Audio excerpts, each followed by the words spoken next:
Central Sindical, la CTA Autónoma, en el compañero y con quien compartimos además también la conducción nacional de ATE, el compañero Colo de Isasi, al resto de nuestras organizaciones y sindicatos hermanos y en las personas del intendente y del ministro de Trabajo, a todas las autoridades políticas.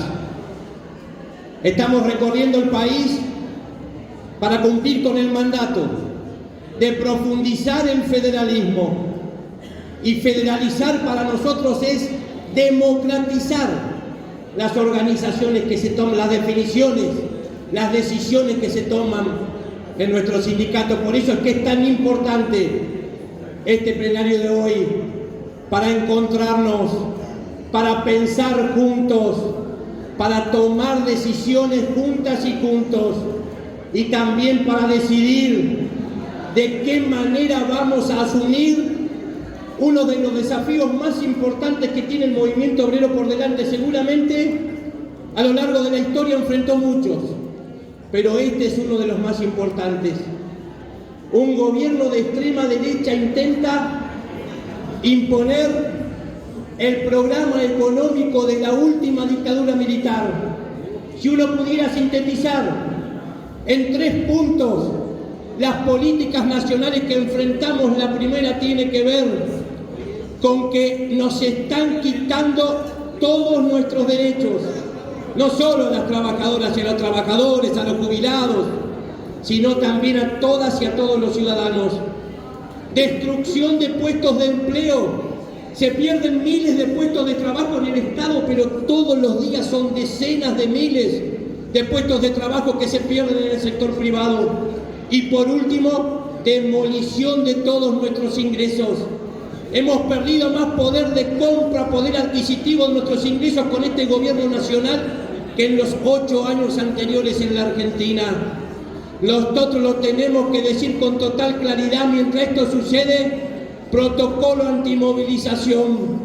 Mientras esto sucede, represión. Lo primero que queremos hacer entonces, cuando llegamos a General Rodríguez, es decir, que frente a esos intentos de reprimir, de infundir miedo, de atemorizar, porque la única manera de que ingrese este modelo de país es con represión, acá están los hombres y mujeres que garantizaron que llevemos hasta ahora 4 paros generales y más de 10 jornadas nacionales de lucha en todo el país.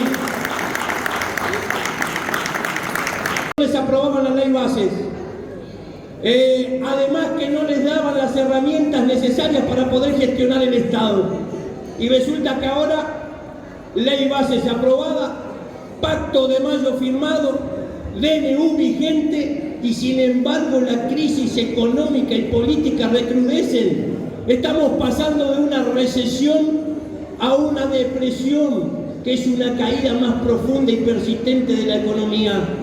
No solo el 55% de pobreza, no solo nos duele ese millón de niñas y niños que todos los días se va a dormir sin comer, se va a dormir sin cenar en la Argentina. Hay un proceso de empobrecimiento de los pobres, sino también que cae el consumo. Consumo de alimentos y consumo de medicamentos. No hay plata en este país para comprar comida, no hay plata para comprar remedios, y para lo único que hay plata es para reprimir. Por eso desde acá, desde General Rodríguez, desde ATE, convocamos a todo el país el próximo 11 de septiembre, no solo por las jubiladas, sino paro nacional de todas y de todos los estatales, para garantizar que tenemos que recuperar toda nuestra dignidad.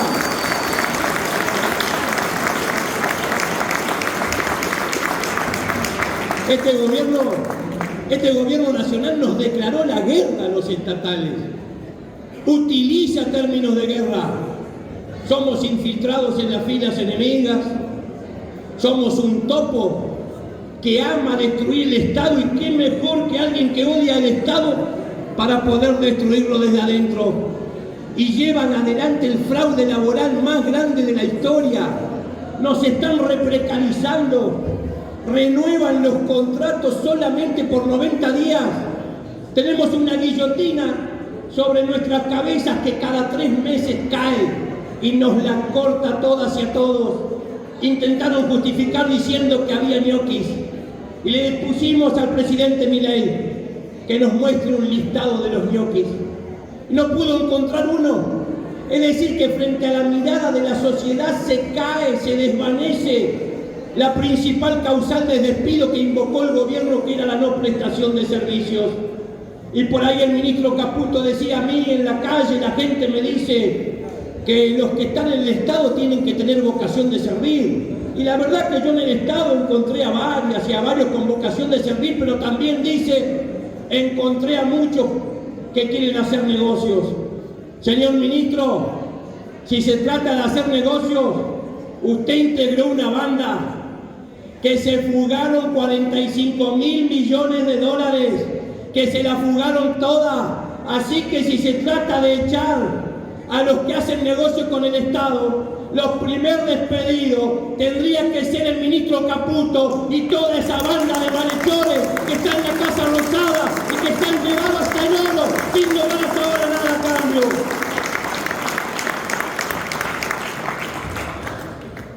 En las comunidades antiguas existían los consejos de ancianos.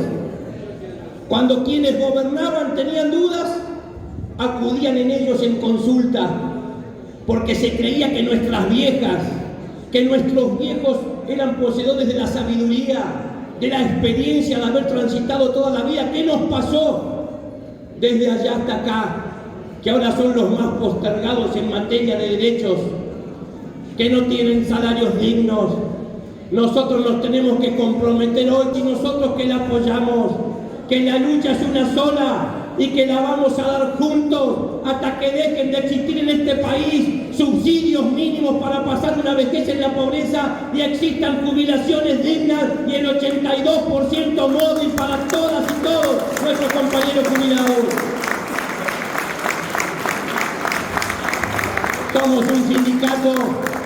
Somos un sindicato que va a cumplir 100 años. Uno de los sindicatos más grandes y más antiguos de la República Argentina. Y ese primer acta que firmaban esos viejos que nos daban vida y nos transmitían el secreto de por qué íbamos a hacer un sindicato distinto en el Estado. Porque no solo defendemos el salario, no solo defendemos con uñas y dientes el puesto de empleo, sino que somos capaces de debatir la política, que queremos discutir qué rol tiene que tener el Estado, y por supuesto que tenemos protestas, pero también propuestas. Lo dijo con elocuencia el presidente cuando hace 72 horas le hablaba a los industriales y tuvo una confesión, honestidad brutal, que muestra cuáles son las verdaderas intenciones que siempre ha tenido el gobierno nacional, y es: estamos achicando el Estado para agrandarles el bolsillo a ustedes.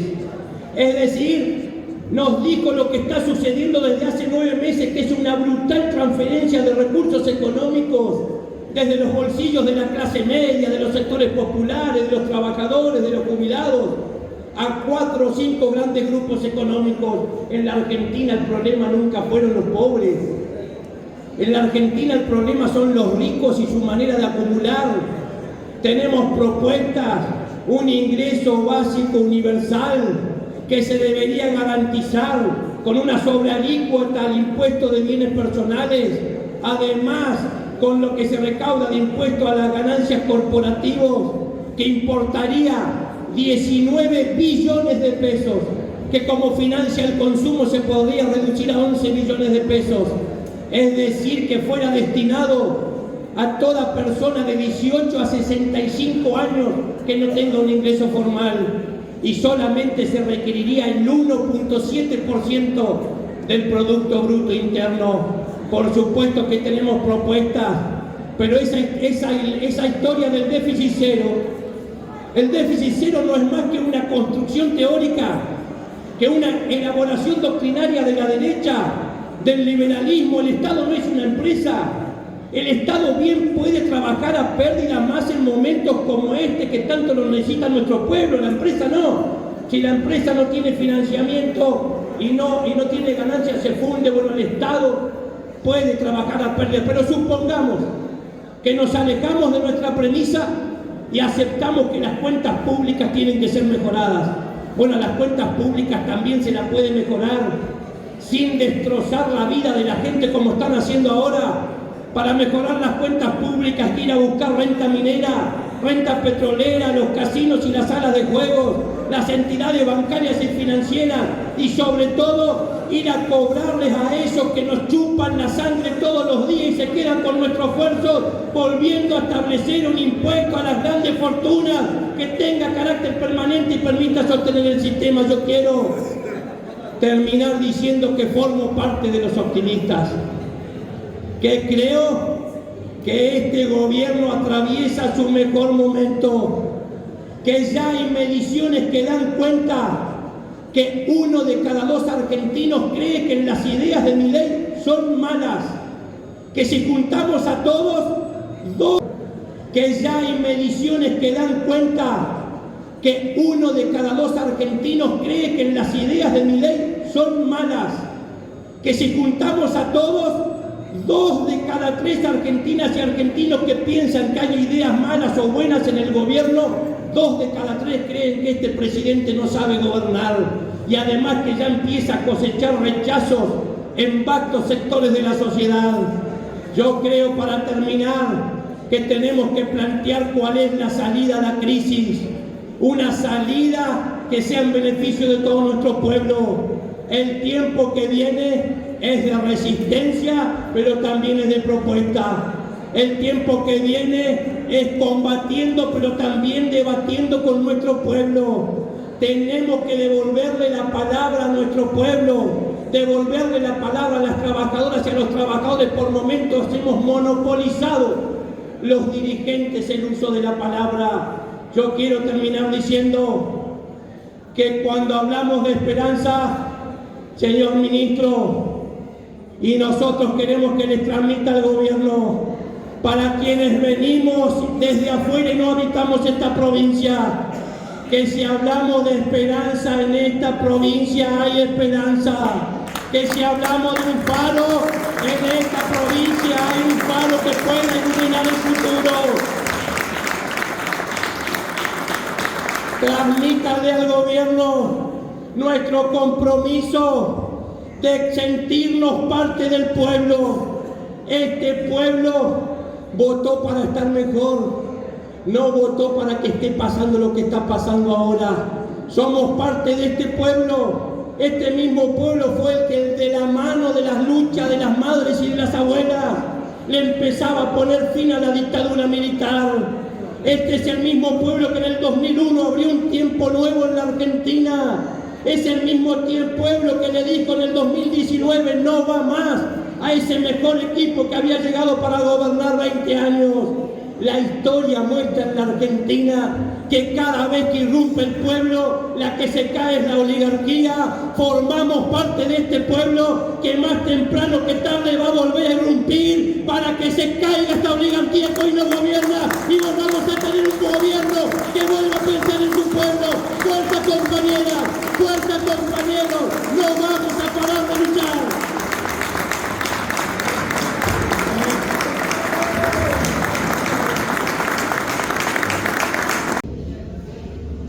Yo quiero con ustedes recordar un hecho que para mí fue histórico. Consciente de eso, el movimiento obrero, estando a la altura de las circunstancias, ese 28 de diciembre parió la unidad más amplia para enfrentar la estrategia de división con la estrategia de la unidad más poderosa. No estoy haciendo historia de algo que pasó, lo quiero poner en el presente. A la tardecita de ese 28, en el Club Banco Provincia, si no me equivoco, Walter, allá en Citibel, en Conet, en La Plata, nos esperaba otra reunión. Robio Gradel, secretario general de la CTA de los Trabajadores, y yo nos fuimos antes de aquel plenario en Avellaneda. Nos encontramos con Walter, con varios intendentes, con diputados, con hombres y mujeres del empresariado y y con el gobernador de la provincia de Buenos Aires, Axel Kicillof, quien interpretó la época y definió desde el gobierno provincial acompañar las luchas de los trabajadores y trabajadoras, impulsando las multisectoriales. Más de 70 se hicieron en la provincia de Buenos Aires. Nuestra participación en el paro y movilización del 24 de enero fue contundente, fue masiva. Los bonaerenses no solo marchábamos desde los sectores de trabajo de la provincia por la sabia decisión de las centrales sindicales, sino también que los bonaerenses marchábamos por la sabia decisión de un gobernador que interpreta la época y se pone al frente con los trabajadores y trabajadoras para derrotar las políticas de Milei. Por eso, en esta etapa es muy importante recrear esa unidad, es muy importante recrear esa masividad, porque nosotros no perdimos el 12 de junio cuando se votó la ley bases. Nosotros perdimos cuando perdimos la elección, y a partir de ahí empezamos un proceso de resistencia. Y ¿saben qué? Aunque nos quieren mostrar como derrotados en ese proceso de resistencia, hicimos muchas cosas. Se dice por ahí, quienes estamos en política o en el sindicalismo, sabemos que los primeros 100 días de gobierno, un gobierno puede hacer cualquier cosa. Porque los que lo votaron están eufóricos, no tienen ninguna capacidad autocrítica. Y los que no lo votaron, como en un partido de fútbol, te hacen el primer gol y están más cerca de que te hagan el segundo, porque te desordenaste, te bajoneaste y demás. Sin embargo, 35 días después de haber asumido Javier Milei, le clavamos un paro que cajoneó la ley ómnibus.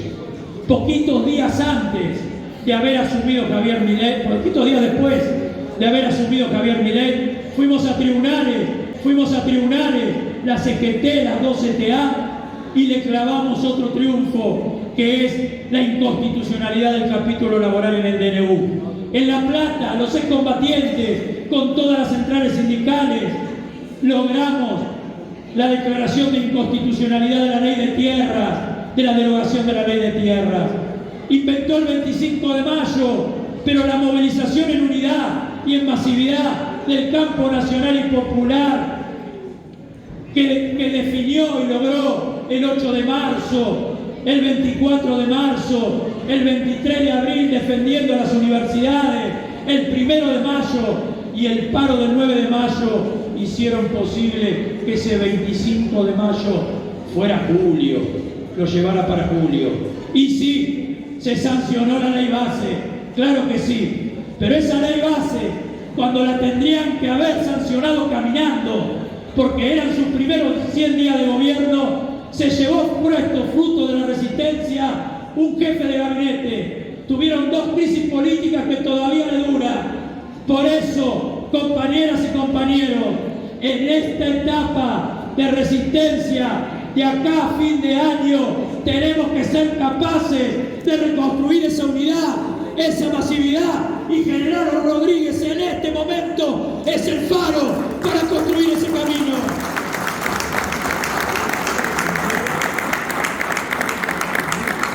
Quiero terminar diciendo 2 cosas que son fundamentales. No solo hay que resistir, no solo nos tenemos que animar a juntarnos contra las cosas que no queremos. Tenemos que ser capaces de poner de pie un programa de salida a la crisis que nos permita que cada pelea de resistencia se transforme en iniciativa política. No es nuevo, es recuperar las mejores tradiciones del movimiento obrero. Es el programa de Huerta Grande, el programa de 1 de mayo, los 26 puntos de la CGT de Saúl Ubaldini, el seguro de empleo y formación y la asignación a la niñez de la CTA de los 90. Es tomar la antorcha de las mejores tradiciones del movimiento obrero que transforma la resistencia en iniciativa política. Resistencia y alternativa política es la clave. Y en este debate de que hay que esperar que se desgaste, la CTA tiene posición. Hay que profundizar el desgaste de este gobierno. Porque si llega a fin de año con la sociedad tranquila, por más angustiada que esté, es muy probable que las elecciones del medio término terminen consolidando su consenso y empiece a hablar de 8 años. Por eso tenemos que tener claro que tiene que haber un diciembre caliente y lo tenemos que construir en todas las multisectoriales, con el cura, con el rabino, con el musulmán, con el ateo, con el movimiento de mujeres, todos juntos para derrotar a Milei y para poner de pie una propuesta liberadora que le haga recuperar la sonrisa a nuestro pueblo. Quiero terminar diciendo, agradeciendo a Poli, reivindicándolo a Mauro, porque Mauro estuvo en la pelea, estuvo en la plaza, y además por los esfuerzos salariales que hace, que hoy los salarios de General Rodríguez sean uno de los más importantes de la provincia de Buenos Aires. Cuando él dice el más importante, yo digo uno de los más importantes. Bienvenido. Bienvenido. Yo pertenezco a una corriente político-sindical, con esto termino, que me precede y que me va a suceder cuando yo no esté, que está orgulloso de las luchas de la resistencia, que está orgulloso de contar las historias que fuimos capaces de construir desde el movimiento obrero, pero que sueña gobernar la riqueza que genera, que no se limita a pelear y a resistir, que además tiene vocación de poder, que quiere participar en la organización popular en el seno de la sociedad, pero quiere estar en la representación política. Una corriente que entiende la autonomía no como el aislamiento político, sino como la capacidad de intervenir en el proceso político de tal manera de beneficiar a los trabajadores y trabajadoras. Y esto tampoco es una manera de beneficiar a los trabajadores y trabajadoras. Y esto tampoco es nuevo. Quizás habría que discutirlo en el movimiento popular. Tal vez haya que discutirlo con el progresismo. Esto no es nuevo. Y tal vez haya que discutirlo con algunos o algunas que cantan la marcha peronista, pero que a la hora de poner las fuerzas sociales transformadoras al lugar, se niegan. En la época que fuimos felices, en el primero y segundo gobierno del general Perón, cuando los organismos de niñez se iban de la Argentina, miren ustedes, se iban de la Argentina, no porque los echara el general, sino porque no había desnutrición, no había analfabetismo, no había pobreza. En la época donde si hubiéramos vivido nosotros, seguramente hubiéramos sido obreros u obreras industriales y hubiéramos tenido la certeza de que nuestros hijos e hijas hubieran ido a la universidad obrera y hubieran estado mejor que nosotros cuando nos vamos de esta vida. En esa época había un dato político, dos datos políticos ausentes en el movimiento popular hoy. El primero, movilización popular. Para enfrentar a los dueños de la Argentina, no se los enfrenta con un expediente en la legislatura o en el Congreso, se los enfrenta con la gente movilizada y dando la pelea que hay que dar. Es el periodo, esto lo oculta la historia oficial y alguna historia oficial de los nuestros también lo oculta. Es el periodo de mayor cantidad de paro y movilizaciones de la historia argentina, y no contra Perón, sino para sostener las peleas que sostenía Perón contra los poderosos. Y el segundo dato político que hay que devolverle a la Argentina para tener capacidad de transformar, que hay que devolverle al movimiento popular es el protagonismo de la clase trabajadora. Cientos de diputados y senadores de la clase trabajadora, gobernadores de la clase trabajadora, las empresas tenían directores obreros, las embajadas tenían agregados obreros. Compañeras y compañeros, el tiempo que viene es de resistencia en unidad y masividad, es de alternativa con una propuesta basada en la soberanía, en el trabajo digno y la producción, y también es de recuperar las mejores tradiciones del peronismo con protagonismo de la clase trabajadora y con movilización popular. Este faro se debe expandir en toda la provincia de Buenos Aires.